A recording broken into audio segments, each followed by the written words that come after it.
राज्यात खूप गलिच्छ राजकारण सुरू आहे। प्रश्न विकत घेणाऱ्याचा नाही, विकल्या जाणाऱ्यांचा आहे। राजकीय फोडाफोडीवरती राज ठाकरेंचा संताप, तर भाजपचा खालचा पत्ता म्हणजे मोदी संपले की हे पडले। भाजपवर देखील राज ठाकरेंचा निशाणा।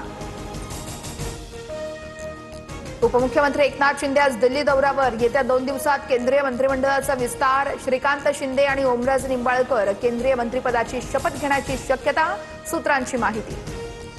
श्रीकांत शिंदेंची डॉक्टरकी संशयास्पद होती। करिअर म्हणून ठाकरेंनी श्रीकांत शिंदेंना खासदार केलं। सगळे लाभार्थी आज ठाकरेंना सोडून चाललेत। फोडाफोडीच्या राजकारणावरून संजय राऊतांचा निशाणा। सचिन अहिर यांचा राजकीय प्रवास कलंकित आहे। आदित्य ठाकरेंनी अहिरांना सर्व काही दिलं तरी समाधानी नाहीत। अहिरांनी पवारांना देखील असंच सोडलं होतं। आता धक्के बसत नाहीत, पण आत्मपरीक्षणाची गरज आहे, संजय राऊतांचं भाष्य।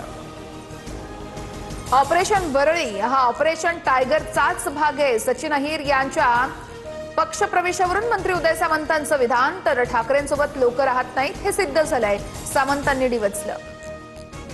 ठाकरे गटाच्या सुनील शिंदेंनी शिंदेंच्या शिवसेनेत जाण्याच्या चर्चा फेटाळल्या। माझे हितशत्रू बावड्या उठवत आहेत। शिंदेंकडे जाण्याच्या चर्चांमध्ये तथ्य नाहीये, सुनील शिंदेंचं वक्तव्य। विधान परिषदेच्या उपसभापती पदासाठी आज निवडणूक। सचिन अहिर यांच्या विजयाची औपचारिकता बाकी। मवियाकडून जगन्नाथ अभ्यंकर रिंगणामध्ये। विनापरवाना आयव्हीएफ सेंटर सोनोग्राफी गैरप्रकारात सरकारचा मोठा निर्णय आहे। पुढील अधिवेशनामध्ये मकोका कायद्याची तरतूद आणणार, आरोग्यमंत्री प्रकाश आंबेडकर यांची घोषणा। तुकाराम मुंडे काम करू शकतात, तर आधीच्या अधिकाऱ्यांनी का केलं नाही? नागरिकांच्या जीवाशी खेळ सुरू आहे। एफडीएच्या धडक कारवायांवरून प्रणय फुके यांचा सरकारलाच घरचा आहेर। बीडमध्ये मृत विलास भुलेंच्या कुटुंबियांचं पाण्याच्या टाकीवर चढून आंदोलन। आरोपींवर मकोका लावण्याच्या मागणीसाठी आंदोलन। केतन अग्रवाल हत्या प्रकरणी 3 तास गेट अॅनालिसिस। सिया गोयल नंतर आरोपी चेतन चौधरीचं गुन्ह्याचं रिक्रिएशन।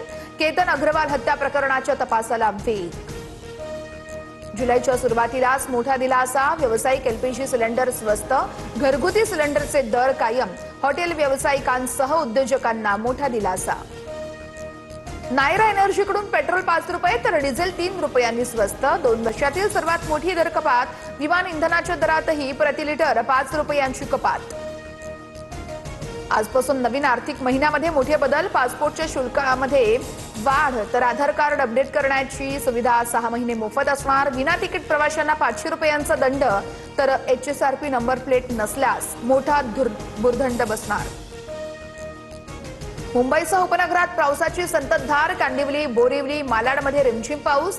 पश्चिम आणि पूर्व द्रुतगती मार्गावरील वाहतूक संथ गतीनं सुरू आहे। मुंबईत अनेक ठिकाणी झाडांची पडझड सुरूच। अंधेरी, मीरा भाईंदरमध्ये झाडं कोसळून वाहनांचं मोठं नुकसान। कल्याण डोंबिवलीमध्ये तब्बल 18हून अधिक झाडं उन्मळून पडल्याची घटना, वाहतुकीवरही मोठा परिणाम। ठाण्यामध्ये अप्पर जिल्हाधिकारी निवासस्थानाबाहेर झाड कोसळलं। अप्पर जिल्हाधिकारी निवासस्थानाची कंपाऊंड वॉलही कोसळली, वाहतुकीवर मोठा परिणाम। मुंबईतील पालिका शाळा परिसरातील झाडांचं सर्वेक्षण होणार। चेंबूरमधील घटनेनंतर पालिका प्रशासनाला जाग। झाड कोसळून एका विद्यार्थ्याचा मृत्यू। मुख्यमंत्र्यांकडून दोषींवर कारवाईचे निर्देश।